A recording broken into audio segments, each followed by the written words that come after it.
Hello friends, તમારું સ્વાગત છે મારી ચેનલમાં। આજે આપણે બનાવીશું કોઈપણ જાતની ઝંઝટ વગર એકદમ ઝડપથી બની જાય તેવો ઇન્સ્ટન્ટ કડાઈમાં મેથીનો હાંડવો બનાવીશું। તો આ હાંડવો ખાવામાં બહુ ટેસ્ટી એવો લાગે છે અને એકદમ ઝડપથી બની પણ જાય છે। આ હાંડવોને તમે બાળકોને લંચ બોક્સમાં પણ ઝડપથી બનાવીને આપી શકો છો। તો ચાલો બનાવીએ। રેસીપી સારી લાગી તો વિડીયોને લાઇક કરજો, વધારેમાં વધારે શેર કરજો અને હજી સુધી જો તમે મારી ચેનલને સબસ્ક્રાઈબ ના કરી હોય તો સબસ્ક્રાઈબ કરીને બાજુમાં રહેલા બેલ આઇકન બટનને પ્રેસ કરજો, એટલે નવી નવી રેસીપીના નોટિફિકેશન આવશે। તો ચાલો એકદમ ઝડપથી બની જાય તેવો હાંડવો બનાવવાનું શરૂ કરીએ। તો તેના માટે આપણે સૌથી પહેલાં તો બાઉલમાં 1 કપ જેટલો ઝીણો રવો ઉમેરીશું અને 1 કપ ઝીણા રવાની સામે આપણે અડધા કપ જેટલો બેસન ઉમેરીશું। 1/4 કપ જેટલું સહેજ ખાટું હોય તેવું દહીં ઉમેરીશું અને હવે અહીંયા મેં 1 કપ જેટલું પાણી લઈ લીધું છે। તો બિલકુલ આ રીતે આપણે થોડું થોડું પાણી ઉમેરતા જઈશું અને પહેલાં આપણે થીક બેટર બનાવીને તૈયાર કરીશું। તો તમારે એકસાથે બધું પાણી નથી ઉમેરવાનું, શરૂઆતમાં આપણે બેટરને થોડુંક થીક જ રાખીશું। તો અહીંયા તમે જોઈ શકો છો મેં થોડું થોડું પાણી ઉમેરીને આ રીતનું ઘટ બેટર બનાવીને તૈયાર કરી દીધું છે। હવે બેટરને આપણે 10 મિનિટ માટે રેસ્ટ ઉપર રાખીશું, એટલે આપણો રવો જે છે એકદમ સરસ રીતે ફૂલી જશે। તો બેટરને રેસ્ટ આપે લગભગ 10-1 મિનિટ જેવો સમય થઈ ગયો છે। તો હવે તેમાં 1 કપ જેટલી ઝીણી કટ કરેલી મેથી ઉમેરીશું અને હાંડવાને વધારે ટેસ્ટી બનાવવા માટે તેમાં અડધા કપ જેટલી ગ્રેટ કરેલી કોબીજ ઉમેરીશું। અહીંયા તમે 1/4 કપ જેટલું ગાજર ઉમેરવા માંગતા હોય તો ગાજર પણ ઉમેરી શકો છો। 1 ટીસ્પૂન આદુ અને લીલા મરચાંની પેસ્ટ ઉમેરીશું। 1/2 ટીસ્પૂન કે પછી સ્વાદ પ્રમાણે મીઠું ઉમેરીશું। અડધી ટીસ્પૂન કરતાં થોડીક ઓછી હિંગ ઉમેરીશું। તો અહીંયા તમે અજમો પણ ઉમેરી શકો છો, પણ આજે હું એકદમ સિમ્પલ મસાલામાંથી ઝડપથી બની જાય તેવો હાંડવો બનાવી રહી છું। તો આ હાંડવો તમે એકદમ ઝડપથી બનાવીને બાળકોને લંચ બોક્સમાં પણ આપી શકો છો, બનાવવામાં એકદમ ઓછો સમય લાગશે। હવે બધી વસ્તુને આપણે શરૂઆતમાં લોટ સાથે એકદમ સારી રીતે મિક્સ કરીશું। તો અહીંયા તમે જોઈ શકો છો મેં બધી જ વસ્તુને એકદમ સરસ રીતે મિક્સ કરી લીધી છે અને આપણું બેટર આ રીતનું ઘટ્ટ છે। તો હવે અહીંયા મેં ફરીથી અડધા કપ જેટલું પાણી લઈ લીધું છે, તો થોડું થોડું પાણી ઉમેરતા જઈશું અને આપણે મીડિયમ બેટર બનાવીને હાંડવા માટેનું તૈયાર કરીશું।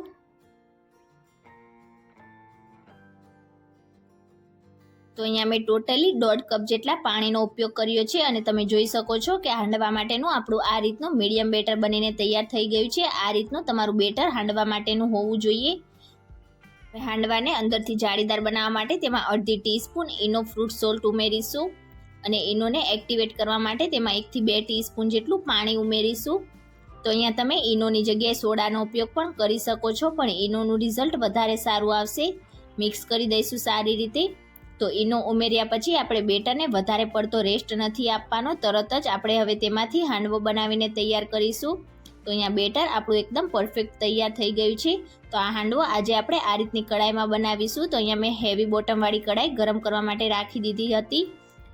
હવે તેમાં 2 થી 3 ટેબલસ્પૂન જેટલું તેલ ઉમેરીશું। તો આ રીતની કડાઈમાં હાંડવો બનાવવા માટે તેલનું પ્રમાણ થોડુંક વધારે જોઈશે। તેલ ગરમ થઈ જાય એટલે અડધી ટીસ્પૂન રાઈ ઉમેરીશું, અડધી ટીસ્પૂન જીરું ઉમેરીશું અને જીરાને પણ આપણે સારી રીતે ફૂટવા દઈશું। જીરું એકદમ સરસ રીતે ફૂટી જાય એટલે ગેસની ફ્લેમ સ્લો કરીશું અને આ રીતે આપણે તેલને કડાઈમાં થોડુંક ફેલાવીશું, એટલે જ્યારે આપણે હાંડવાને ડીમોલ્ડ કરીશું તો એકદમ ઝડપથી આપણો હાંડવો ડીમોલ્ડ થઈ જશે અને કડાઈમાં બિલકુલ પણ ચીપકશે નહીં। અને હવે તેમાં થોડાક મીઠા લીમડાના પાન ઉમેરીશું।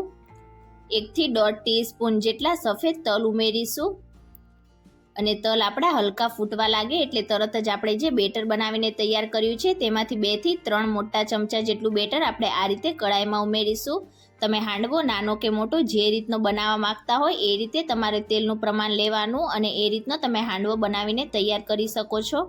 જો તમે મોટા હાંડવા બનાવશો તો આટલા બેટરમાંથી 2 મોટા હાંડવા બનશે અને જો નાના બનાવશો તો 4 થી 5 જેટલા તમારા હાંડવા બનીને તૈયાર થશે। હવે આ રીતે આપણે બેટરને થોડુંક ફેલાવી દઈશું અને હવે ઉપરથી પણ આપણે થોડાક સફેદ તલ છાંટીશું અને હવે તેને ઢાંકીને આપણે સ્લો ટુ મીડિયમ ગેસની ફ્લેમ પર 8 મિનિટ માટે કૂક કરીશું। તો લગભગ હાંડવાને કૂક થતાં 8-1 મિનિટ જેવો સમય થઈ ગયો છે। તો હવે ઢાંકણ હટાવી લઈશું અને આપણે હાંડવાને ડીમોલ્ડ કરીશું। તો આ રીતના ઝારાની મદદથી આપણે ડીમોલ્ડ કરીશું એટલે એકદમ આસાનીથી હાંડવો ડીમોલ્ડ થઈ જશે।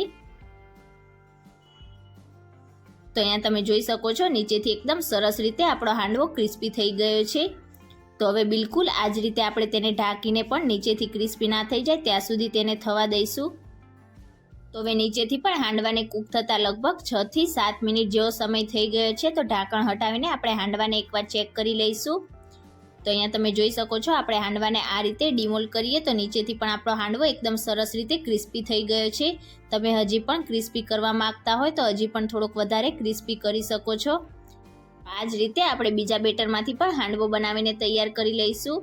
તો અહીંયા મેં બધા હાંડવા બનાવીને તૈયાર કરી લીધા છે. આ હાંડવો ખાવામાં બહુ જ ટેસ્ટી એવો લાગશે. તમે તેને ટોમેટો કેચઅપ કે પછી ચા સાથે સર્વ કરી શકો છો. તો આજની મારી રેસીપી તમને કેવી લાગી મને કમેન્ટ કરીને ચોક્કસથી જણાવજો. રેસીપી સારી લાગી હોય તો વિડીયોને લાઇક કરજો, તમારા ફેમિલી અને ફ્રેન્ડ્સમાં શેર કરજો અને ચેનલને સબસ્ક્રાઇબ કરીને બાજુમાં રહેલા બેલ આઇકન બટનને પ્રેસ કરજો, એટલે નવી નવી રેસીપીના નોટિફિકેશન આવશે. Thank you for watching.